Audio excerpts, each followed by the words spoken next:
In 2008, Starbucks closed more than 600 stores in a single day. 70% of those locations were in the United States. Thousands of employees lost their jobs. The stock had fallen 80% from its peak. The company that taught America to love espresso was bleeding out. Howard Schultz, the man who built Starbucks into a global icon, had returned as CEO.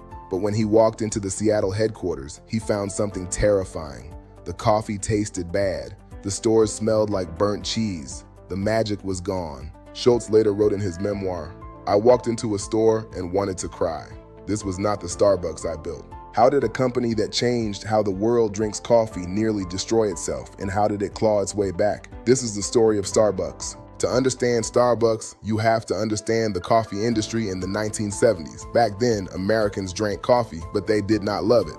The average cup came from a can. Folgers, Maxwell House, chock full of nuts. It was cheap, bitter, and reheated all day at diners and office break rooms. Coffee was a commodity. You bought it because you needed caffeine, not because you enjoyed the taste. Specialty coffee did not exist in the United States. Espresso was something Europeans drank. Latte was a foreign word. Most Americans had never seen an espresso machine. Then 3 guys from Seattle started a small coffee bean shop near Pike Place Market. They did not sell drinks. They sold high-quality roasted beans. The year was 1971. The name was Starbucks Coffee, Tea, and Spices. The logo was a bare-breasted mermaid. The vibe was old-world nautical. And for 10 years, they built a quiet, loyal following among Seattle coffee snobs. Then, a salesman named Howard Schultz walked through their doors, and everything changed. Howard Schultz joined Starbucks as Director of Retail Operations and Marketing in 1982. That same year, Starbucks sent him to Milan, Italy. What Schultz found in Italy changed his life. Every corner of every Italian city had an espresso bar. The barista knew your name. You stood at the counter, drank a perfect shot of espresso, talked to your neighbor, and walked out energized. It was not just coffee, it was community. Schultz rushed back to Seattle and told the founders they should serve drinks, not just sell beans. The founders refused. They were coffee purists. They did not want to become a restaurant chain. So Schultz did something risky. He quit Starbucks and started his own company, Il Giornale, named after an Italian newspaper. He opened 3 coffee bars in Seattle. They served espresso drinks made with Starbucks beans. Il Giornale was an immediate hit, but Schultz needed money to grow. In 1987, the original Starbucks founders decided to sell the company. Schultz raised $4 million from local investors and bought Starbucks. He merged his Il Giornale stores under the Starbucks name. The modern Starbucks was born. Over the next 5 years, Starbucks expanded like wildfire. 50 stores, 100 stores, 300 stores, all company-owned, no franchises. Schultz believed you could not franchise a culture. In 1992, Starbucks went public. The stock opened at $17 per share. By the end of the first day, the company was valued at $200 million. Then came the real explosion. In the 1990s, Starbucks spread from Seattle to Chicago to Los Angeles to New York. Frappuccino launched in 1995 and became an instant sensation. The Starbucks card launched in 2001. Drive-thrus appeared in suburbs. By 2007, Starbucks operated over 15,000 stores in 43 countries. The stock had risen more than 5,000% since the IPO. Howard Schultz was a billionaire. Starbucks had done the impossible. It convinced Americans to pay $4 for a cup of coffee. But beneath the surface, the company was rotting. Success made Starbucks lazy. In the early 2000s, Schultz stepped down as CEO to focus on global expansion. He appointed Jim Donald, an operations expert. Donald was good at opening stores fast. He was not good at protecting the soul of the brand. Starbucks went into hyper-growth mode. Store count doubled in 5 years. Stores opened across the street from other Starbucks stores. Cannibalization did not matter. Wall Street wanted growth, and growth is what they got, but the quality collapsed. To speed up morning rushes, Starbucks introduced automated espresso machines. The romance of watching a barista pull a perfect shot disappeared. It was replaced by the push of a button. The company started selling warm breakfast sandwiches. They smelled delicious to customers, but when toasted, the sandwiches overpowered the coffee aroma in the store. Every Starbucks began to smell like a fast food breakfast joint instead of a coffee roastery. Schultz later wrote,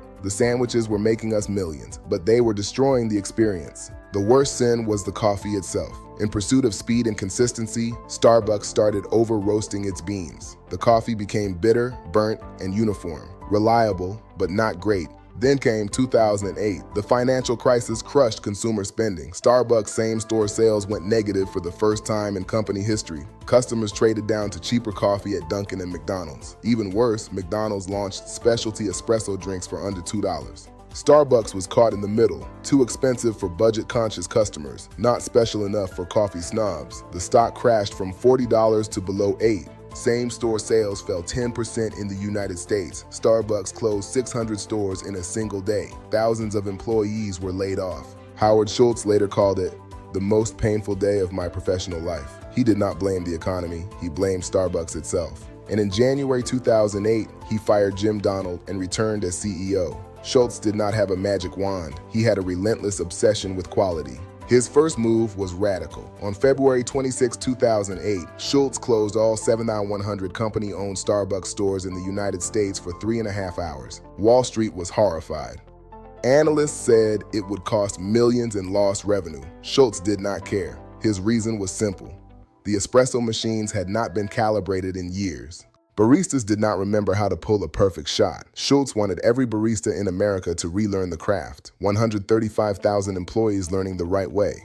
The move was a gamble. It paid off. Customer complaints about coffee quality dropped 50% within 6 months. Next, Schultz attacked the breakfast sandwiches. He did not kill them completely, but he reformulated them to be heat-lamped instead of toasted in the same ovens as the pastries. The burnt cheese smell disappeared. The coffee aroma returned. Then came loyalty. Starbucks launched the My Starbucks Rewards program. Digital loyalty cards, mobile ordering, free drinks after 12 purchases. Customers who joined spent twice as much as non-members. In 2009, the darkest year of the recession, Starbucks sales declined only 2%, while the industry declined 7%. By 2010, sales were growing again. But the biggest pivot came in 2012. Starbucks bought Teavana, La Boulange Bakery, and the juice company Evolution Fresh. Schultz was transforming Starbucks from a coffee chain into a beverage and food company. The stock recovered from $8 in 2008 to $60 in 2015. Starbucks entered China and exploded. One new store every 15 hours. Chinese consumers embraced Starbucks as a symbol of middle-class sophistication. By 2018, Starbucks had 28,000 stores worldwide. Annual revenue exceeded $24 billion. The company that nearly died had become stronger than ever.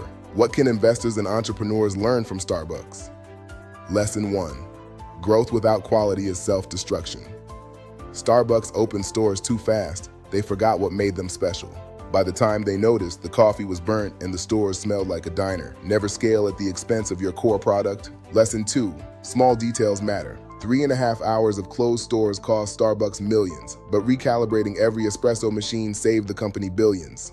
The best leaders obsess over the things customers do not see. Starbucks taught America to love espresso. Then it almost destroyed itself chasing growth. Lesson 3. The founder's return is powerful but not guaranteed. Howard Schultz came back and saved Starbucks, but he could only save it because the company still had a good foundation. Then it remembered that coffee is not a commodity, it is a craft. That is the story behind the symbol. Thank you for watching Spotlight Business Report. If you enjoyed this documentary, subscribe now. New 10-minute company stories every Tuesday and Thursday. Next episode, Nike. From a handshake to a billion-dollar empire.